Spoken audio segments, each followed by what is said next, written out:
उतार चढ़ाव बना हुआ है मार्केट में, तो इस तरह के उतार चढ़ाव ये बाजार के लिए अच्छा है या बुरा? हाँ, ये वो कौन सा सर्फ एक्सेल का आया था ना, दाग अच्छे है ना। हाँ, तो लोगों को लगता है कि यार दाग भी कैसे अच्छे होते हैं, लेकिन जब बच्चे आपस में प्रेम से खेलते हैं, मस्ती करते हैं, तो दाग लगते हैं। हाँ, एक दूसरे को पकड़ने बचाने में गिर जाए तो दाग अच्छे हैं, है ना। पर्पस क्या है, मतलब कैसे हुए वो दाग हुआ, तो ये वॉलेटिलिटी जो हो रही है इसके पीछे पर्पस क्या है, क्यों हो रही है, ये इंपॉर्टेंट है। और उस हिसाब से आप देखेंगे पूजा जी, तो एक चीज़ बहुत क्लियर कट है। एक तरफा मंदी हुई आपकी, निफ्टी नॉन स्टॉप आया नीचे, बैंक निफ्टी नॉन स्टॉप आया, करेक्ट।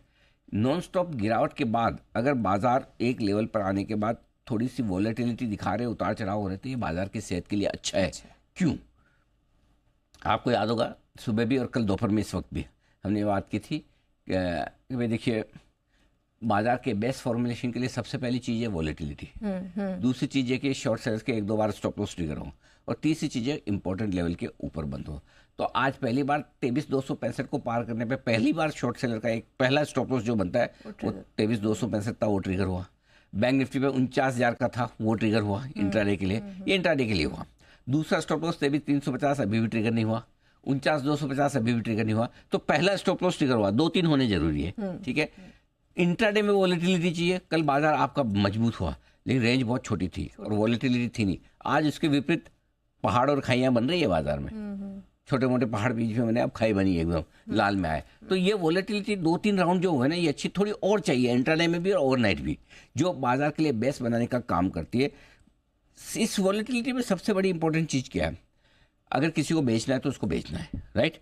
वो दो तरीके से बेचता है, एक भाव से और दूसरा उसकी क्वांटिटी से। अभी तक क्या हो रहा था, पहले शुरुआत में भाव से आराम से आपकी बिकवाली हो रही थी, अब क्वांटिटी भी आराम से बिक रही थी। पिछले 3-4 दिनों में ये हुआ है कि वॉल्यूम हो गए कम, खरीदने वाले गायब, लोकल फंड थोड़ा ले ले तो ले ले, और रिटेल एकदम गायब। कल जो बिकवाली हुई 8,000 करोड़ की कैश में, 4,000 करोड़ का, चलो आप स्टॉक फ्यूचर्स का आर्बिट्राज निकाल भी दो तो भी 4,000 करोड़ से ज़्यादा की इतने मजबूत बाजार में बिकवाली थी।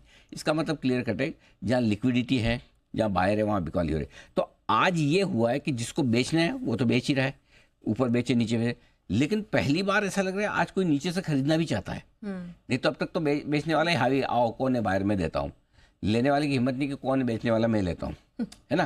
तो आज पहली बार आपको कोई एक बायर मजबूत नजर आ रहा है, और ये बड़ी बिकवाली के सामने कोई हिम्मत करके खरीदने की कोशिश कर रहा है कि जिसको लगता है नहीं यार अब ठीक है, 3,000 पॉइंट हो गया, बहुत हो गया यार, 6,000 पॉइंट हो गया यार, बहुत हो गया, अब लेते हैं। बैंक निफ्टी 6,000 पॉइंट टॉप से घट गया, निफ्टी 3,000 पॉइंट घट गया, अब लेना चाहिए। सो ये पहले ही संकेत आती दिख रही है। इंट्राडे और ओवरनाइट दोनों ही तरीके से अगर वॉलेटिलिटी बढ़ती है तो ही बेस फॉर्मेशन होता है, तभी बाजार का बेस बनता है। ये बाजार का बेस बनने की प्रोसेस है। बॉटम कब बनता है? बॉटम बेस बनने के बाद जब कुछ इंपॉर्टेंट लेवल के ऊपर जाकर बाजार बंद हो जाए, खतरे से बाहर निकले, वो कहते हैं खतरे के निशान से ऊपर, तो वो इसमें खतरे के निशान से बाहर वो निकलने पर बॉटम बनता है। तो पहले बेस बनेगा फिर बॉटम बनेगा, तो बेस बनने की प्रोसेस थोड़ी शुरू होती दिखिए। इसलिए volatility is your friend not an enemy, don't worry, घबराइए मत, डरिए मत, जो हो रहा है वो अच्छा हो रहा है, ये चाहिए। इसमें अगर आप ये कॉन्फिडेंस लूज कर देंगे, अरे यार ये क्या एक दिन बढ़ा और वापस ऐसा हो गया, नहीं, ये सोचना आपका गलत नहीं है, लेकिन अगर ये नहीं होगा तो बेस भी नहीं बनेगा। इस वॉलेटिलिटी के बाद भी कोई गारंटी नहीं कि बेस बनेगा ही बनेगा, लेकिन बेस बनने के लिए ये जरूरी है, ये ध्यान रखिए। बिल्कुल। तो इस तरह के बाजार में जो कंडीशंस हमने आपको बताई थी, कुछ कंडीशंस यहाँ पर पूरी होते हुए दिखाई दे रही है।